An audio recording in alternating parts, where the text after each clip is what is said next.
이론은 젊은 시기, 그 소년을 말하는 겁니다. 젊은 시기 그 자체 또는 젊은 사람들을 나타내는 포괄적인 개념이에요.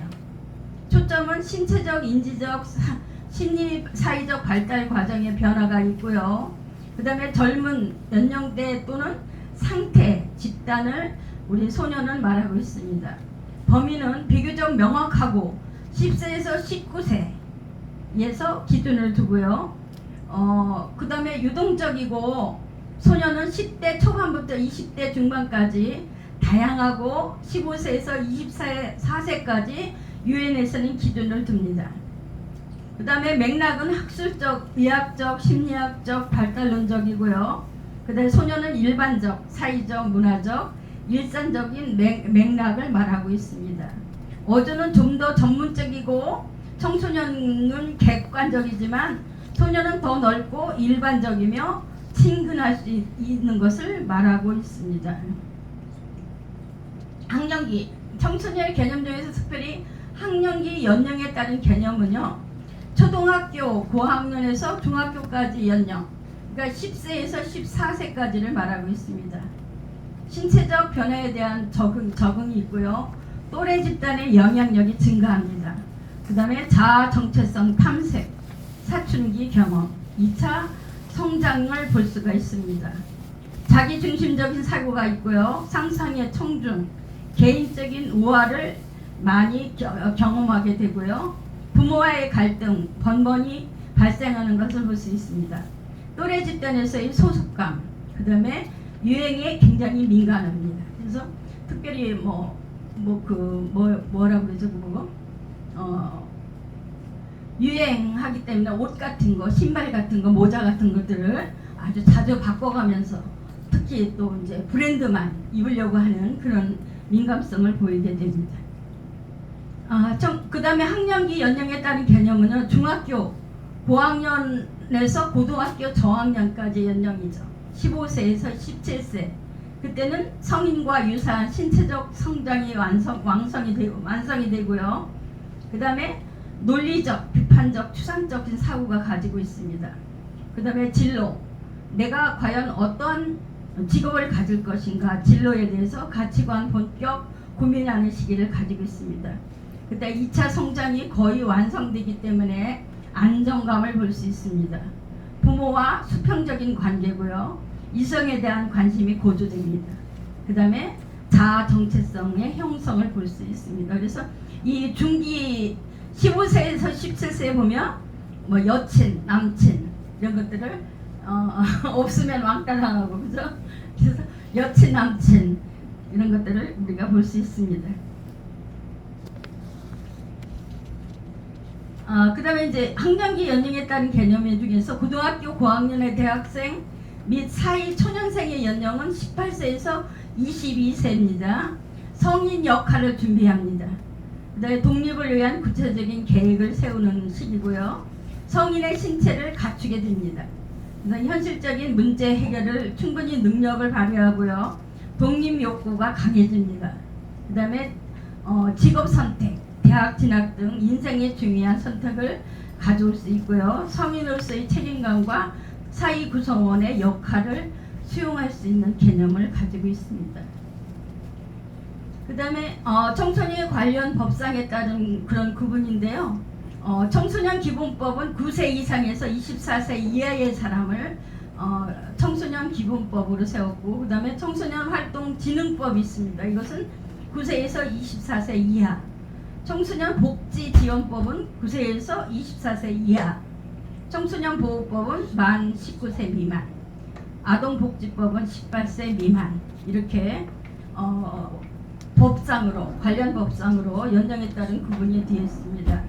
그래서 청소년 관련 법규에서 청소년의 연령 기준이 각각 다른 것은 법적, 사회적, 경제적, 교육적, 시스템의 다양성 등에서 국가별로 차이가 있습니다. 산업화 정보와 인구구조 변화, 또 가족구조, 문화적 수용성 등 사회적인 문화적 요인에 다양하기 때문에 약간 차이가 있습니다. 그래서 법규에 따른 연령의 차이로 인해 실제 사회에서는 다양한 혼란과 문제점들이 발생하고 있음을 볼 수 있습니다. 특별히 청소년기 용어의 등장과 개념은요.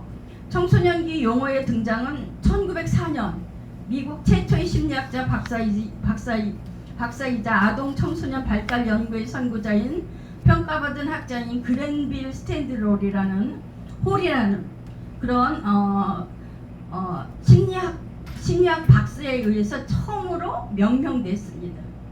그에 져서 에서 처음으로 청소년기를 소개하기도 하고 독특하고 중요한 발달 단계로 정의한 것을 볼 수 있습니다. 한번 기회가 되면 한번 책을 사서 한번 보시면 좋습니다. 루스는 뭐라고 얘기했냐면요. 에밀, 우리가 너무나 많이 읽었던 에밀에서 청소년기를 자기만의 가치와 그런 장점을 정립하는 시기를 재탄생이라고 했습니다. 그 다음에 제2의 탄생이라고도 정립하고 특히 청소년의 사회적 측면에서 아동기와의 질적으로 다른 새로운 존재로 거듭나는 시기다. 청소년기는요. 이렇게 루스는 말하기도 했습니다. 우리가 이제 이런 것들은 우리가 사회복지 개론에 보면 자세하게 나옵니다. 스탠디 홀은요. 진화론적 관점에서 민간의 발달 단계를 유아기, 아동기, 청소년기, 청년기 이렇게 4단계로 구분을 했습니다. 12세에서 23세의 연령 범위를 청년기로 보고 이 시기에 나타나는 급격한 육체적, 심리적 변화를 우리가 질풍, 노도의 시기, 아주 눈 깜짝할 새에 발달하는 그런 것들을 볼 수 있다고 그런 정의를 내렸습니다. 레비는 뭐라고 했냐면 청소년들이 아이도 성인도 아닌 모호한 주변인이라고 그런 개념을 제시하기도 했습니다. 어느 집단에도 소속되지 못하고 불확실한 그런 역할로 혼돈과 갈등, 불안, 불만 등의 부정적 감정을 경험하고 긴장과 혼란의 정신적 방향이 지속되는 그런 시기라고 정의를 레비는 말했습니다. 웰리엄과 리시는 뭐라고 얘기했냐면요. 독립적인 한 인간으로 자아를 형성하기 시작하고 성인으로 삶에 대한 필요한 사회적 지적, 기술과 지식을 쌓으며 인격이 왕성되어가는 중요한 삶의 시기라고 말하고 있습니다. 청소년기는 신체적인 변화와 과도기, 사회적 위치에서 역할 갈등과 진로 선택에 대한 불안과 부담이 커집니다. 일상생활에서 많은 스트레스를 경험하며 동시에 신체적, 심리적, 정신적 그런 사회적 그런 부정을 할 수 있는 시기이기 때문에 청소년기에는 많은 그런 이해와 개념이 필요하다고 말하고 있습니다. 우리 청소년기의 발달 특성은 질문 있어요? 아니에요. 청소년기 발달 특성은 신체적 발달 특성을 보면 가장 눈에 띄는 변화 중 하나가 바로 신체적 발달입니다. 그죠? 여자는 쭈쭈가 점점 커지고 남자들은 밑에 뭐가 막 나오기 시작하고 저희 아들이 한 중학교 한 1학년 2학년 되니까 아빠가 오면은 매일 목욕을 갔었어요. 같이 함께. 근데 안 가려고 그래요. 예. 안 가려고 그러고 나 혼자 갔다 올게, 친구가 갔다 올게 그러고요. 그래서 제가 왜 그러나 저는 이제 이해가 안 됐었거든요. 이 발달 과정을 우리가 보면서도 왜 그러지? 이상하다 그랬더니 자기 아빠가 제 신체적 이상이 생겨서 그러는 거예요. 그래서 이제 딸을 안 키워서 잘 모르는데 이 남자들은 또 그런 것들이 있어서 목욕탕을 잘 안 가요. 자꾸 수건으로 밑에를 막 감추고 이러면서 좀 그런 발달에 신체적 발달이 아주 그 특성으로 나타난 걸 볼 수 있고요. 그 다음에 생식 능력을 획득하고 성인으로서의 신체적 특성을 갖추게 되는 근본적인 그런 변화를 의미하기도 하고요. 특성으로서 호르몬의 변화로 아주 급격하게 다양한 신체 변화가 일어나며 이는 청소년의 심리나 사회성에도 큰 영향을 미칩니다. 그래서 주로 이제 또래 집단, 그죠?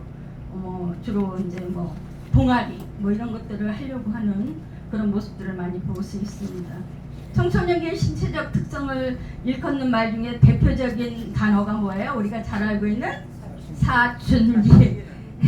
사춘기 때 정말 힘들죠, 그죠? 예, 저도 많이 겪었는데 성인이라는 의미를 가진 라틴어예요.